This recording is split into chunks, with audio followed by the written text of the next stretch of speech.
नमस्कार. मी शिल्पा साम संजीवनीमध्ये आपल्या सर्वांचं मनपूर्वक स्वागत करते. आजचा आपला विषय आहे मानदुखी आणि कंबरदुखीसाठी आयुर्वेदिक पंचकर्माचा उपयोग आपण कसा करू शकतो. यावर आज आपल्याला मार्गदर्शन करणार आहेत डॉक्टर अर्चना जानूगडे. आपण त्यांचं स्वागत करूया. डॉक्टर साम संजीवनीमध्ये तुमचं मनपूर्वक स्वागत. बऱ्याच वेळा आपण मानदुखी आणि कंबरदुखीसाठी अनेक औषधं घेत असतो. यामध्ये वेदनाशामक देखील औषध येत असतात. तरीसुद्धा आपल्याला तात्पुरता असा काही आराम मिळत असतो. पण ह्यापासून जर आपल्याला मुक्ती मिळवायची असेल तर आयुर्वेदिक पंचकर्म जर आपण करून घेतलं तर नक्कीच आपल्याला ऑपरेशनसारखी जी गोष्ट आहे ती देखील आपण टाळू शकतो. कसं हे अधिकाधिक आपण डॉक्टरांकडून जाणून घेणार आहोत. तुमच्या मनामध्ये जर काही प्रश्न असतील आणि तुम्हाला आत्ता थेट विचारायचे डॉक्टरांना नक्कीच विचारा. यासाठी तुम्हाला आपला फोन नंबर लागेल. आपला फोन नंबर असा आहे 66843333. मुंबई बाहेरील सगळ्या प्रेक्षकांनी 022 हा स्टडी कोड लावायचा आहे. डॉक्टरांना मी प्रश्न विचारेनच, पण कार्यक्रम सुरू करण्यापूर्वी मी डॉक्टरांबद्दल आपल्याला थोडक्यात माहिती करून देते. डॉक्टर ह्या आयुर्वेदाचार्य तर आहेतच, पण त्यांनी पंचकर्म स्पेशलिस्ट असून MD देखील केलेला आहे. गेल्या 18 वर्षापासून त्या कार्यरत आहेत आणि 50,000हून अधिक रुग्णांवरती त्यांनी यशस्वीरित्या उपचार केलेले आहेत. डॉक्टरांचं वाशी, ठाणे, दादर, पनवेल, पुणे येथे क्लिनिक्स आहेत आणि लवकरच नाशिक येथे देखील त्यांचं क्लिनिक सुरू होणार आहेत. जर तुम्हाला काही डॉक्टरांबद्दल जर काही माहिती हवी असेल तर मी ती तुम्हाला करून दिलेली आहेत. पण डॉक्टरांना तर थेट प्रश्न विचारायचे आहेत, नक्कीच विचारा. पण कार्यक्रमाला आता आपण सुरुवात करूया. डॉक्टर, पहिलाच प्रश्न मी आपल्याला असा विचारेन की हल्ली जर आपण मानदुखीची कारणं बघितली तर आपल्याला बरीच लक्षात येतात. पण तरीसुद्धा प्रामुख्याने आपल्याला लहान मुलांमध्ये देखील मानदुखी हळूहळू दिसायला लागली आहे. यामागे नेमकं काय कारण असेल? आपण असं म्हटलं की पूर्वीच्या काळामध्ये जे होतं 40-45 वयानंतर मानदुखी, पाठदुखी, कंबरदुखी हे त्रास होत होते. पण आजकाल लहान मुलंसुद्धा अगदी छोटं बाळ 3-4 वर्षापासून जसं त्याला मोबाईल कळायला सुरुवात होते तेव्हापासून कंटिन्युअस कॉम्प्युटरवरती गेम खेळणं किंवा मोबाईल कंटिन्युअस यूज करणं ह्या ज्या सवयी असतात मुलांच्या, किंवा बसतानासुद्धा अभ्यास करताना चुकीच्या पोझिशनमध्ये बसणं, ज्याला पोश्चरल डिफेक्ट म्हणतात, मणक्याचा जो शेप असतो त्यामुळे बदलतो. स्पायनल कॉर्डचा पण आता एक अनाटॉमिकल स्ट्रक्चर बघू. पण स्पाइन हे एस शेप कर्वेचर असतं आणि त्याच्या बाजूला अटॅच ज्या मसल्स असतात ते कंटिन्युअस तुम्ही वर्क करत असताना एकाच ठिकाणी एकाच डिरेक्शनमध्ये काम करत असतात तेव्हा त्या मसल्सवरती ताण येतो आणि त्याचा परिणाम म्हणून मसल स्पाझममध्ये जातात आणि मस्क्युलर स्पाझममुळे मणक्यावरती प्रेशर येतं आणि त्यामुळे स्पॉन्डिलोसिस चेंजेस म्हणजे मणक्यावरती प्रेशर आल्यामुळे गादी दबली जाते आणि त्याचा परिणाम म्हणून मानदुखी, पाठदुखी, कंबरदुखी असे असंख्य त्रास अगदी लहान बाळांपासून ते मोठ्या लोकांच्यापर्यंत बघायला मिळतात आपल्याला. नक्कीच. पण डॉक्टर, ही जेव्हा आपण कारण बघतो तेव्हा साधारणतः आपल्याला कोणती लक्षणं आढळून आली की आपण डॉक्टरांकडे जायचं असतं? कारण बऱ्याच वेळा काय होतं की थोडीशी मानदुखी होते तर आपण पेनकिलर्स खातो, तात्पुरता आराम मिळतो आणि नंतर पुन्हा आपल्याला कामाला लागतो. पण मग अशी वेळ येते एका वेळी की आपल्याला डॉक्टर सांगतात की तुम्हाला ऑपरेशनशिवाय काही पर्यायच उरत नाहीये. म्हणून मी विचारलं की काही लक्षणं दिसली तर आपण जायचं मुळामध्ये डॉक्टरांकडे. अगदी मान दुखते आणि कधीतरी लचकलं किंवा काहीतरी जड उचललं आणि त्याच्यामुळे मान दुखायला सुरुवात झाली आणि तुम्ही लोकल काहीतरी ॲप्लिकेशनला पेनकिलर औषधं घेतली, मलम लावला, शेक घेतला, फाउंडेशन केलं तर चालू शकतं. पण कंटिन्युअस 2 महिने 3 महिन्यापासून तुम्हाला मानदुखीचा त्रास होतोय आणि त्याचा परिणाम म्हणून मग हळूहळू हाताला मुंग्या यायला सुरुवात झाली आहे किंवा बोटं बधीर व्हायला लागले. काही वेळेला एकच बोट दुखतं, काही वेळेला 2-3 बोटं दुखतात, काही वेळेला फक्त खांद्यापासून हा भाग दुखतो, काही वेळेला पूर्ण हात दुखायला सुरुवात होते. आणि त्यामुळे मग रात्री झोपेत सुद्धा आपण डोक्याखाली उषा किंवा पिलोज जे घेतो ते 1च्या ठिकाणी 2 घ्यायची पण बऱ्याच जणांना सवय असते आणि त्याचा परिणाम म्हणून गाढ झोपेमध्ये मसल एकाच ठिकाणी एका डिरेक्शनमध्ये झोपल्यामुळे तेवढे मसल स्पाझममध्ये जातात आणि त्याचा परिणाम म्हणून जी नर्व असते मानेतून आपण याच्यामध्ये दाखवू शकू ते कॉर्ड कॉम्प्रेशन होतं आणि त्याचा परिणाम म्हणून मग मानदुखीला सुरुवात होते. आपल्याकडे अनाटॉमिकल डायग्राम आहे, याच्यामध्ये नेकची डायग्राम दिली आहे की डोक्यामध्ये ब्रेनचा हा जो भाग आहे यापासून ते खाली स्पायनल कॉर्ड जो चालू होतो त्याचं स्ट्रक्चर इथे दाखवलं आहे. मानेला अनेक प्रकारचे जे मसल्स अटॅच असतात ते मसल जनरली आपण हालचाली होत असताना कंटिन्युअस वर्क केल्यामुळे मसल स्पाझममध्ये जातात आणि त्याचं प्रेशर म्हणून मणक्यावरती ताण येतो आणि त्यामध्ये मग नेक पेन जे आहे त्याचे मल्टिपल प्रकार असतात. एक्झिल रेडिक्युलोपॅथीचा प्रॉब्लेम किंवा कॉर्ड कॉम्प्रेशन कसं होतं तर आता सर्वायकल रेडिक्युलोपॅथी हा एक प्रकार असा आहे की स्पायनल कॉर्डला अटॅच असणाऱ्या नर्व्ज म्हणजे येलो कलरचा एक हा जो भाग दाखवला की नर्व्ज ही अशी कॉर्ड पासून निघते आणि पूर्ण हातापर्यंत जाते. अशा मल्टिपल ज्या कॉर्ड असतात त्या कुठेतरी 2 मणक्यांच्या मध्ये दबल्या गेल्या की त्याचा परिणाम म्हणून कॉम्प्रेशनला सुरुवात होते.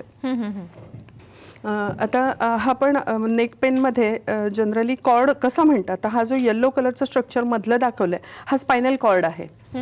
2 मणक्यांच्या मध्यभागी गादीसारखा भाग असतो आणि हा स्पायनल कॉर्ड जो दाखवला आहे की मणक्यावरती प्रेशर आल्यामुळे गादी ही दबली जाते आणि त्याला डिस्क बल्ज होतो, ज्याला प्रोव्हिजनल कंडिशन म्हणतात. स्पायनल कॉर्डला जे कॉम्प्रेशन होतं, कारण गादीला फुगा आला की त्याचा परिणाम म्हणून कॉर्डवरती कॉम्प्रेशन येतं आणि त्यामुळे मग हाताला मुंग्या येणं वगैरे ही लक्षणं दिसायला सुरुवात होते. ओके. खरं तर ही जर लक्षणं आपल्याला दिसून आली तर आपण लवकरात लवकर डॉक्टरांकडे जाणं हे मात्र आपल्या हातात असतं. आपण एक फोन घेतोय, मनोज आपल्याशी बोलतायत बेलापूरहून. हॅलो, नमस्कार. हॅलो. नमस्कार, तुमचा प्रश्न विचारा. मी मनोज बोलतोय बेलापूरवरून. हा, बोला. हा मला हॅलो. हॅलो, तुमचा प्रश्न विचारा. हा मी मनोज बोलतोय बेलापूरवरून. हा, 57 आहे आणि माझ्या मानेच्या मणक्याचं ऑपरेशन झालेलं आहे. ओके सर्वायकल स्पॉन्डिलायसिसचं ऑपरेशन झालेलं आहे. ओके. 8 महिने झाले तरी माझ्या हातापायाला मुंग्या त्या कमी झालेल्या नाहीये. बरं. सर्वायकल स्पॉन्डिलायसिस असं बऱ्याच जणांचं आढळतं नाही डॉक्टर? हो. मुळामध्ये काय आहे की आता 51 एज आहे, त्यांना मे बी स्पॉन्डिलोसिसमध्ये पण काय होतं की आपण आता हे दाखवलं की मणक्यांचा मध्यभागी 2 बोनी स्ट्रक्चरच्या मध्ये गादीसारखा भाग असतो. स्पॉन्डिलोसिस होतं म्हणजे काय होतं, तर मणक्यामध्ये असणाऱ्या गादीला त्याच्यावरती कॉम्प्रेशन येतं, मणक्याला अटॅच मसल्स स्टिफ होतात आणि त्याचा परिणाम म्हणून मणक्याचे हे जे बोन असतात ते बोनी स्ट्रक्चरवरती कॉम्प्रेशन येऊन गादीवरती प्रेशर येऊन गादी बाहेर येते. गादी बाहेर यायला सुरुवात झाली की जो कॉर्ड असतो, जो स्पायनल कॉर्डपासून ज्या नसा जातात त्या मानेतून निघून हाताच्या बोटापर्यंत येतात, कमरेतून निघून पायाच्या बोटापर्यंत जातात. तर हा जो कॉर्ड कॉम्प्रेस होतो आणि त्याचा परिणाम म्हणून हाताला मुंग्या येणं, बोटांना मुंग्या येणं, बोटं बधीर होणं, कमरेमध्ये नस जर दबली गेली आणि लंबार स्पॉन्डिलोसिसचा त्रास असेल तर पायाला मुंग्या येणं, पायाची बोटं बधीर होणं, पाय जड होणं, खेचल्यासारखं होणं, जिना चढताना पाय जड झाल्यासारखं वाटतं. कंटिन्युअस आता जनरली गादीला फुगा आला किंवा जे आपण स्पॉन्डिलोसिस कंडिशन प्रोव्हिजनल म्हणतो त्यामध्ये मसल स्पाझममध्ये आधी जातात, म्हणजे आधी खूप दिवसपासून तुम्हाला मान दुखते, पाठ दुखते असे सिम्पटम्स चालू असतात आणि तात्पुरत्या स्वरूपामध्ये आपण काहीतरी पेनकिलर, अँटी इन्फ्लेमेटरी मेडिसिन्स घेऊन अंगावरती काढत असतो. परिणाम असा होतो की कंटिन्युअस पेनकिलर आणि मेडिसिन्स खाल्ल्यामुळे मसल स्पाझममध्ये जे असतात आणि त्यामुळे कॉर्डवरती येणारं कॉम्प्रेशन किंवा गादीवरती जो कॉम्प्रेशन येत असतं, प्रेशर येत असतं, ते कमी होत नाही पेनकिलरच्या गोळ्या खाल्ल्यामुळे आणि त्यामुळे काय होतं, फक्त पेन कमी होतं तात्पुरत्या स्वरूपामध्ये आणि मग गादीला प्रेशर जेव्हा येतं तेव्हा हळूहळू जी डिस्कमध्ये असते ती बाहेर यायला सुरुवात होते आणि मग जी कॉर्ड असते ती मानेतून हाताच्या बोटामध्ये जाते, ती इथे दबली जाते आणि मग मुंग्यांना सुरुवात होते. आता असं होतं की स्पॉन्डिलोसिस कंडिशनमध्ये 2 मणक्यांच्या मध्ये असणारी ही गादी दबून फुगा नुसता बाहेर आला तर त्याला आपण जे ट्रीटमेंट्स करतो त्यामुळे मसल स्पाझम असतात ते क्लिअर केले की थोडंसं कॉम्प्रेशन रिलीज होतं, त्यामुळे पेन आणि मुंग्या 3 महिन्यामध्ये ॲब्सोल्यूट क्लिअर होतात. पण अशी कंडिशन येते की पूर्ण दोघांच्या मध्ये असणारे ही डिस्क प्रोलॅप्स झाल्यामुळे कॉर्डला एवढं कॉम्प्रेशन येतं आणि त्यामुळे हाताची बोटं बधीर व्हायला सुरुवात होतात. म्हणजे एखादी वस्तू जर तुम्ही उचलायला गेलात तर हातात ताकदच नाही असं जाणवायला लागतं. तर मग त्यासाठी आपण जी सर्जरी जनरली लास्ट फेज अशी आहे की पायामध्ये सुद्धा पूर्ण बधीर उभं राहू शकत नाही, पायात काटा टोचला तर लक्षात येत नाही किंवा पायातून चप्पल निघून गेली तरी लक्षात येत नाही. अशा काळामध्ये मग 2 मणक्यांच्या मध्ये असणारी गादी जी कंप्लीट बाहेर आली आहे, डिस्क प्रोलॅप्स म्हणतात त्याला, ती ऑपरेशन करून काढावी लागते. पण आता असं होतं की या 2 मणक्यांच्या मध्ये असणारी एक गादी कॉम्प्रेशन फेजवर आणि ती डिस्क प्रोलॅप्स झाली म्हणून तुम्ही ऑपरेट करून काढून टाकली, पण म्हणून मग त्याच्यावरती किंवा आता ही गादी जर बाहेर आली तर ही किंवा ही बाहेर येणार नाही याची अश्युरन्स कुठलेही डॉक्टर ऑपरेशन करतानाही देऊ शकत नाही. बरोबर. अगदी वर्स्ट कंडिशन असेल आणि ज्यावेळी आपण जे कन्झर्वेटिव्ह म्हणतो वाचवण्याचा प्रयत्न करण्याची परिस्थिती नसेल तर सर्जरी केली तर हरकत नाही, पण ऑपरेशन करून सुद्धा जर पुन्हा नवीन किंवा दुसरी डिस्क तुमची कॉम्प्रेशन फेजवरती जर जात असेल आणि पुन्हा तुम्हाला ऑपरेशनची वेळ येणार असेल तर सगळ्यात बेटर ऑप्शन की प्रोव्हिजनल जेव्हा डिस्क बल्ज होतो, कॉर्डला कॉम्प्रेशनला सुरुवात झाली, हाताला मुंग्या येतात, मसल स्टिफ होतात, त्यामुळे कधीतरी वरती बघितलं की गोल फिरल्यासारखं होणं, चक्कर येणं, हाताच्या बोटांना मुंग्या येणं, बोटं बधीर होणं, हात ओढल्यासारखं होणं, ही लक्षणं चाललं. काही वस्तू पण उचलायला गेल्या तर हातात ताकद नाही असं जाणवायला लागतं. तर अशा काळामध्ये आपण पंचकर्म करून घेतली तर मला असं वाटतं की हे सगळे सिम्पटम्स कमी होतात. मुंग्या बंद होऊ शकतात, मसल स्पाझम क्लिअर होऊ शकतो, मानदुखीचा त्रास ॲब्सोल्यूट कंट्रोलमध्ये येतो, कॉर्डवरती येणारं प्रेशर कमी होतं.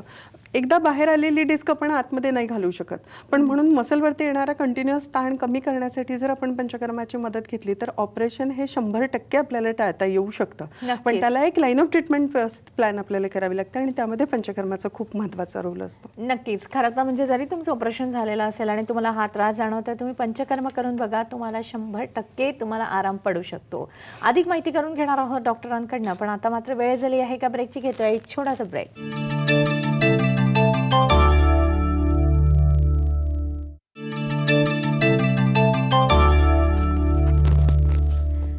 ब्रेकनंतर पुन्हा एकदा आपल्या सर्वांचं मनपूर्वक स्वागत. आज आपण माहिती करून घेत आहोत की मानदुखी आणि कंबरदुखीसाठी आपण पंचकर्म उपचार कसे करून घेऊ शकतो. यावर आज आपल्याला मार्गदर्शन करत आहे डॉक्टर अर्चना जानवेडे. तुमच्या मनातील जे काही प्रश्न असतील ते नक्कीच विचारा. पण जसं आतापर्यंत आपण जाणून घेतलं की मानदुखीची कारणं ही बरीच असू शकतात. जर काही लक्षणे डॉक्टर दिसून आली की आपण डॉक्टरांकडे जायचं असतं. पंचकर्म आपल्याला मदत करतच असतं. पण तरी सुद्धा जर आपल्याला मानदुखी जी होत असते तिच्यामध्ये आपण काही पथ्य पाळणं आवश्यक असतं का? कारण जसं तुम्ही म्हणालात की 2 उशा घेतल्या तरी आपल्याला त्रास होतो, पण कधी कधी काही गोष्टी करणं भाग असतं. काय सांगाल आपण त्यांना?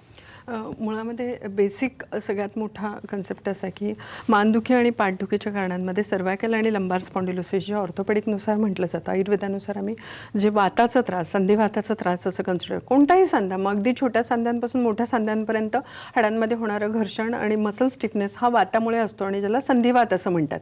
मग हे वाताचं प्रोडक्शन जनरली कसं होतं, तर आजकाल आपलं जे रुटीन दिवसेंदिवस बदलत चाललं आहे त्याचा परिणाम म्हणून पचनक्रियेवरती खूप मोठा त्याचा परिणाम होतो. हार्मोनल चेंजेस आहेत किंवा आपल्या ज्या जेवणाच्या अवेळी सवयी आहेत आणि त्याचा परिणाम म्हणून इंटेस्टाईन्स, आतड्यांच्या हालचाली मंदावल्यामुळे न पचलेला अन्नरस जो काही पोटामध्ये शिल्लक राहतो, सडून फर्मेंटेशनने त्यापासून गॅस प्रोड्यूस होतो आणि त्यामुळे अनेक वेळेला कॉन्स्टिपेशन, पोट साफ न होणं किंवा पोट गच्च होणं, पोटामध्ये गॅसेस होणं, पोट फुगल्यासारखं होणं, असे अनेक प्रकारचे पोटाचे त्रास पेशंटमध्ये बघायला मिळतात. आणि जनरली 45-50 अबव्ह एजमध्ये पोटाचे आणि पचनाचे त्रास खूपदा, कारण बऱ्याचदा शिफ्ट ड्युटीज करणाऱ्या लोकांच्या मध्ये सुद्धा किंवा कधीही जेवणाच्या वेळा अगदी परफेक्ट वेळेवरती किंवा अगदी भुकेने जेवण जेवलं जातं असं फार कमी व्हायला, म्हणजे 10 ते 20% लोक अशी असतील की ते फार अगदी परफेक्ट टाईम टू टाईम अगदी भुकेने जेवतात असं होतं. अदरवाईज वेळेनुसार आपल्याला टाईम तेवढाच असतो आणि त्या वेळेतच कंपल्सरी जेवावं लागतं म्हणून जेवलं जातं. ते फूड डायजेस्ट व्यवस्थित होत नाही आणि इंटेस्टाईनच्या ज्या मुवमेंट्स लगेच होतात त्यामुळे वाताचं प्रोडक्शन खूप जास्त होतं आणि त्यामुळे जो वात तयार होतो त्याने मसल फायबर स्टिफ होतात. मस्क्युलर स्टिफनेसमुळे मणक्याला जो स्पाईनला काय होतं की मणका स्पाईनला जो एसेप कर्वेचर आहे त्याला अटॅच मसल फायबर जे असतात मांसपेशी त्या वातामुळे स्टिफ होतात आणि त्या स्टिफनेसमुळे मणक्यावरती प्रेशर येऊन गादी बाहेर येते, ज्याला स्पॉन्डिलोसिस असं म्हणतात. मग आपण काय करतो की जनरली ॲलोपॅथी लाईन ऑफ ट्रीटमेंटमध्ये असं होतं की आपल्याला दुखतंय ना, पटकन रिलीफ पाहिजे म्हटलं की काहीतरी मलम लावलं, शेक घेतला, इन्फ्लमेशनसाठी पेन किलर, अँटी इन्फ्लॅमेटरीच्या गोळ्या खाल्ल्या की त्याच्याने पेन कमी होतं. पण त्याचा परिणाम म्हणून कॉर्डवरती येणारे कॉम्प्रेशन किंवा गादीवरती जो प्रेशर येत असतं ते कमी होत नाही. मग त्याला आपण पंचकर्मामध्ये काय करतो, तर मुळातून विकार बरं करणं ही जी आयुर्वेदाचा कन्सेप्ट आहे की ज्यामध्ये वाताचं प्रोडक्शन कुठे होत आहे ते रूट कॉज आपल्याला क्लिअर करायचं आणि त्यासाठी बस्ती या अप्रतिम काम करतात. आणि त्यामध्ये मग काय होतं की जनरली पंचकर्मामध्ये काय होतं की तेलाने मसाज करायचं आणि बस्ती हा एक कन्सेप्ट लोकांच्या मनामध्ये फिक्स झाला की आपण पंचकर्म करायचं म्हणजे काय करायचं, तर मसाज आणि एनिमा.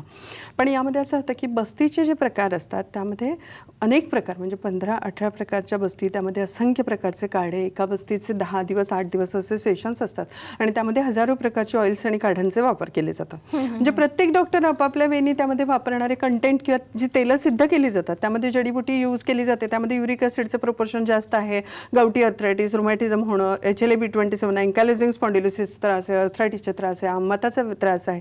तर यानुसार आपण वातनाशक आयुर्वेदिक वनस्पतींच्या तेलांचे वापर करून त्याच्या ज्या बस्ती सिद्ध केल्या जातात आणि त्याच्या बस्तीमुळे जॉईंटला ॲज अ मोबिलायझेशन इझी होतं. वात रिलीज केला की जखडलेल्या मांसपेशी ढिल्या होतात, त्यामुळे कॉर्डचं प्रेशर कमी होतं आणि त्यानंतरचा सगळ्यात महत्त्वाचा बस्ती असतो जो मांसपेशी लिगामेंटमध्ये ताकद तयार करतो, त्यामुळे डिस्क बाहेर येण्यापासून आपण वाचवतो. म्हणजे याला एक सायंटिफिक वेने आपण एक 10 दिवस, 20 दिवस, 1.5 महिना, 3 महिना असं पंचकर्माचे सेशन्स असतात, ते आपण प्लॅन व्यवस्थित केले तर त्याच्यामुळे पेन हे पूर्ण कंट्रोलमध्ये येतं. अगदी स्पॉन्डिलोसिस कंडिशनला असंख्य पेशंट असे असतात की ज्यांना ऑपरेशन करायला सांगितले की ऑपरेशनची गरज आहे, मुंग्या यायला सुरुवात झाली, पण ते आपण कंट्रोलमध्ये नक्की आणू शकतो. फक्त प्रॉपर वेनी ट्रीटमेंट त्याला जर आपण केली तर त्याचे रिझल्ट खूप चांगल्या पद्धतीने मिळतात. नक्कीच. आपण एक फोन घेतोय. सुलभा आपल्याशी बोलतायत अहमदनगरहून. हॅलो, नमस्कार. हॅलो, नमस्कार. नमस्कार. हा तुमचा प्रश्न विचारा. हा सुलभा सोनवणे बोलते मी अहमदनगरवरून. हा, माझा प्रश्न आहे, माझ्या मानेच्या आणि खांद्याच्या मध्ये दुखतं. मानेच्या आणि खांद्याच्या मध्ये दुखतं. ओके, हो. ठीक. तुम्ही काही एक्सरे वगैरे केलाय का? काय म्हटलं? एक्सरे वगैरे तुम्ही काही काढलेत का? डॉक्टरांकडे गेला हो, होता का? एक्सरे वगैरे काढलंय. हा, तो काहीतरी गॅप वगैरे सांगितलंय. गॅप सांगितलं. बरं, ठीक हा. आहे. जनरली हा मसल स्पाझम टिपिकल आपण जे आता मसल्स दाखवले की स्पायनल कॉर्डला अटॅच मानेपासून ते खांद्यापर्यंत असणाऱ्या मसल जे असतात त्याचे फायबर्स असतात ते वातामुळे स्टिफ होतात. मसल स्टिफ झाले की मान दुखा लागते, त्याचे मसल ताटल्यामुळे मग त्याचं कंटिन्युअस प्रेशर मणक्यावरती येतं. आणि आता त्यांनी गॅप म्हणजे जनरली लोकांचा असा एक पार्ट असतो की दोन मणक्यांच्या मध्ये एक्सरेमध्ये शॅडो दिसते, मध्ये गॅप दिसते, तर त्यांना असं वाटतं गॅप पडला, जास्त वाढला, तर तसं प्रत्यक्षात नाही. दोन बोनी स्ट्रक्चरच्या मध्ये गॅप असतो, म्हणजे ती गादी असते जे सस्पेन्शन सारखं काम करत असते, ज्यामुळे कॉर्डवरती प्रेशर येत नाही. आपल्या ब्रेन पासून ज्या नर्व्स निघतात त्या हातामध्ये, पायामध्ये, बोटामध्ये ज्या सूचना ब्रेन पासून मिळतात त्यामुळे आपल्या शरीर हालचाली करत असतात. हातपाय बोटं हलणं, चालणं, उठणं, बसणं या मुवमेंट इझी होत असतात. तर मध्ये जी गादी दबली जाते आणि त्याचा परिणाम म्हणून मग त्यांना मानदुखीचा किंवा मसल स्टिफनेसचा त्रास होतो. तर त्याला घरच्या घरी तुम्ही थोडंसं फोमेंटेशनची ट्रीटमेंट करावी. स्पॉन्डिलोसिस जर असेल तर त्याला नक्की पंचकर्म प्लॅन करा. प्रॉपर डॉक्टरांच्याकडे जाऊन तुम्ही जर एक पंचकर्माच्या बस्तीच्या सेशन्स किंवा ट्रीटमेंट्स काही घेतल्या तर तो मसलवरती येणारा ताण कमी होऊ शकतो. अजूनही खूप कंटिन्युअस चक्कर येते किंवा एखादीही छोटी वस्तू तुम्ही उचलू शकत नाही अशा कंडिशनवरती किंवा पूर्ण हात लुळा पडल्याचं म्हणजे पॅरालिटिक पेशंट जसे होतात तशी कंडिशन येऊ शकते जर कंप्लीट डिस्क प्रोलॅप्स जर असेल तर. आणि अशा काळामध्ये मग कंपल्सरी ऑपरेशन करून ती गादी काढावी लागते. आता तशी कंडिशन नसेल आणि नुसते मसल स्पाझममध्ये असेल तर तुम्हाला पंचकर्माची जर मदत घेतली तर नक्की त्याचा फायदा होऊ शकेल. नक्कीच. आपण एक फोन घेतोय, रत्नागिरीहून आपल्याशी बोलतात. हॅलो, नमस्कार. सरिता. नमस्कार, मी सरिता तांबे रत्नागिरीहून बोलते. नमस्कार. मॅडम, मला मानेचा आणि कमरेचा फार त्रास होता. ओके. बरीच 2 वर्ष मी त्रस्त होते त्या आजाराने. माझ्या मुलाने मुंबईहून हा काहीतरी प्रोग्राम बघितला, डॉक्टर अर्चना जाडोजडे. मॅडम, माझा नमस्कार तुम्हाला, की तुमच्यामुळे आज मला खूप इतकं रिलीफ वाटतंय की मी तुमच्या दादर क्लिनिकला उपचार घेतले त्याच्यासाठी, मानेसाठी. आणि डॉक्टरांनी सांगितलं होतं की मानेमध्ये मानेचं गादी सरकलेली आहे, तर तुम्ही ऑपरेशन करा. म्हटलं इतकं काही जमणार नाही, एवढं अधू होण्यापेक्षा मुलाने सांगितलं की मुंबईमध्ये असे डॉक्टर आहेत की पंचकर्मामध्ये हा आजार बरा होईल. तिथे ट्रीटमेंट घेतली मी दादरला आणि मला त्यांच्या क्लिनिकमध्ये इतका फरक पडला. मॅडमने पण मला खूप छान सजेस्ट केलं आणि आता माझी मान अगदी दुखायची थांबली आहे. मला खूप बरं वाटतंय. तर माझा हा अनुभव खूप म्हणजे सांगायचा होता मला साम मराठीवरती. आज मला वेळ मिळाला, त्यांनी मला वेळ दिला म्हणून मी त्यांचे पण धन्यवाद करते. आणि मॅडमने मला खरंच खूप छान ट्रीटमेंट दिलेली आहे आणि मला आता खूप बरं वाटतंय. थँक्यू. हॅलो. धन्यवाद. तुम्ही तुमचा जो अनुभव आमच्याबरोबर शेअर केलेला आहे. असे अनेक पेशंट्स असू शकतात की त्यांना तुमचा अनुभव आहे ह्याची मदत